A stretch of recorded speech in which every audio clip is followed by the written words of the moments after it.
আসসালামু আলাইকুম, welcome back to my channel Razia blog and cook. তো দেখো, প্রতিদিনের মতো নতুন আরেকটি রেসিপি নিয়ে হাজির হয়ে গেলাম। তো যারা মিষ্টি পিঠা খেতে ভালোবাসে না, একদমই অপছন্দ, তাদের জন্য আজকে এই রেসিপি।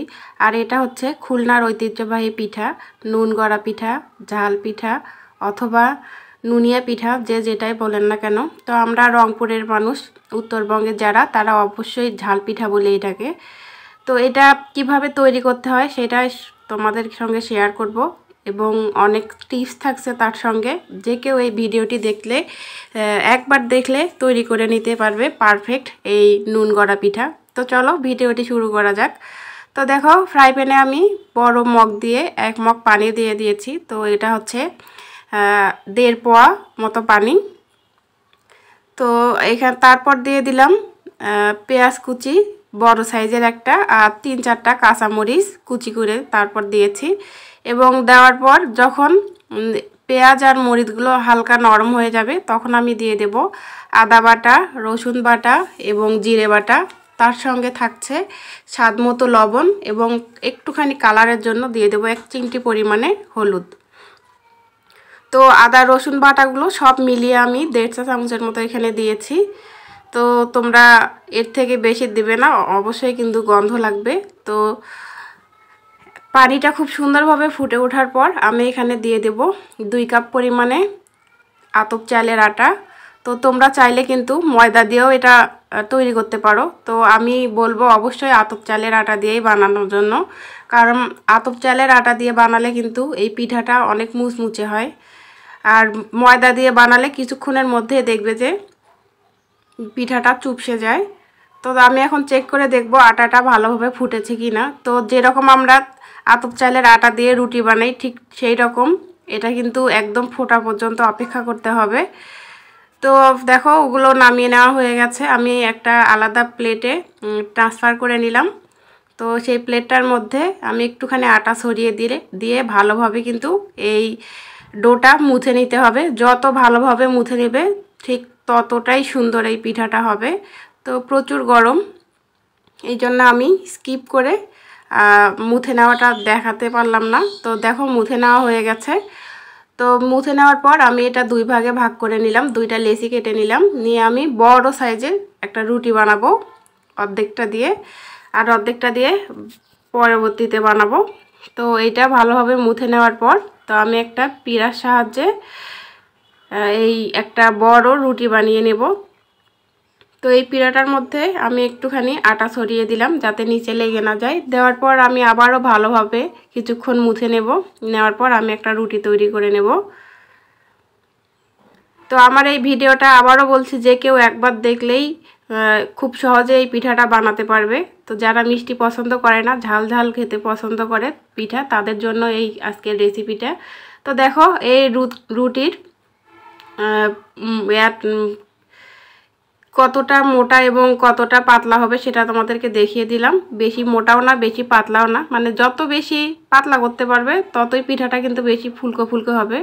তো আমি একটা কাপ কেক বানানো সাজ দিয়ে সুন্দর ডিজাইন করে নিচ্ছি। তো তোমরা চাইলে স্টিলের গ্লাস দিয়েও কিন্তু এটা কেটে নিতে পারো। তো আমি দেখতে সুন্দর হওয়ার জন্য এইটা দিয়ে কেটে নিচ্ছি, যাতে দেখতে সুন্দর হয়। তো দেখো, একে একে আমি এই রকমভাবে সবগুলোই বানিয়ে নেব।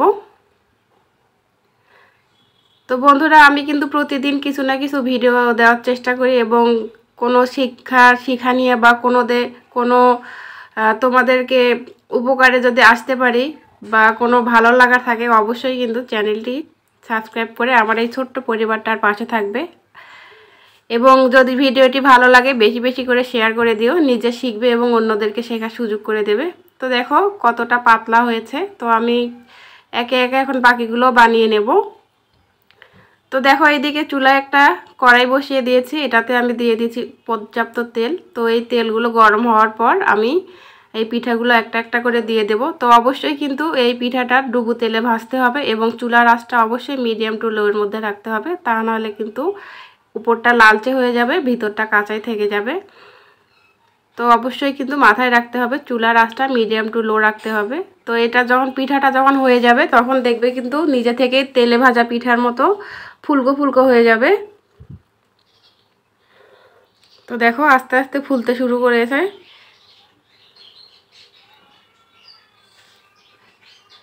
তো এক পাশটা হয়ে গেছে, তো আমি আরেক পাশটা উল্টে দিচ্ছি।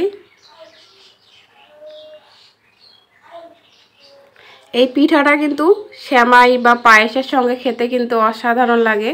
তো বিভিন্ন দেশে বিভিন্ন রকম ঐতিহ্যবাহী খাবার থাকে, সেই রকম এই পিঠাটা কিন্তু সিলেটের ঐতিহ্যবাহী খাবার। তো দেখো তেলে পিঠার মতো কীরকম ফুলকো ফুলকো হয়েছে।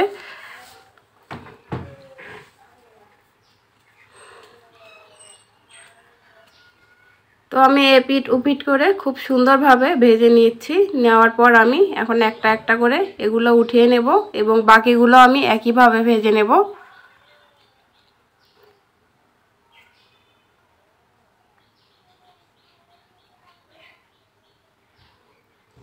তো এখন আমি তেল ঝরিয়ে একটা একটা করে উঠিয়ে নিচ্ছি। দেখো কতটা লোভনীয় হয়েছে এবং কতটা ফুলকো ফুলকো হয়েছে। তো এই পিঠাটাতে কিন্তু অবশ্যই আদা আর রসুন বাটা দেওয়ার চেষ্টা করবে, তাহলে কিন্তু এই পিঠাটার স্বাদ অনেক সুন্দর হয় এবং অনেক লোভনীয় হয়। তো দেখো আমার ভাজা হয়ে গেছে, তো বাকিগুলো আমি একইভাবে ভেজে নেব।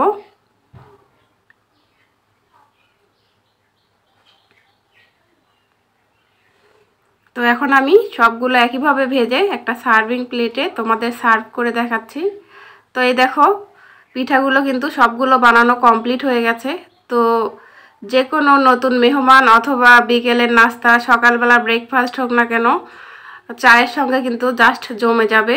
এবং নতুন জামাই হলে তো কথাই নেই, নতুন জামাইদেরকে পায়েস অথবা সেমাইয়ের সঙ্গে এই পিঠাটা দিলে কিন্তু তাদের সারা জীবন মুখে লেগে থাকবে। তো আমি একটা চিড়ে দেখাচ্ছি কতটা পারফেক্টলি হয়েছে। তো দেখো ভিতরে একটা পকেটের মতো হয়ে গেছে। তো আমার এই ছোট্ট ভিডিওটি কেমন লাগলো অবশ্যই কমেন্টের মাধ্যমে জানাবে। যদি কোনো ভালো লাগা বা খারাপ লাগা তোমাদের কমেন্টের মাধ্যমে অবশ্যই জানাবে। আজকে এই পর্যন্ত, আল্লাহ হাফেজ।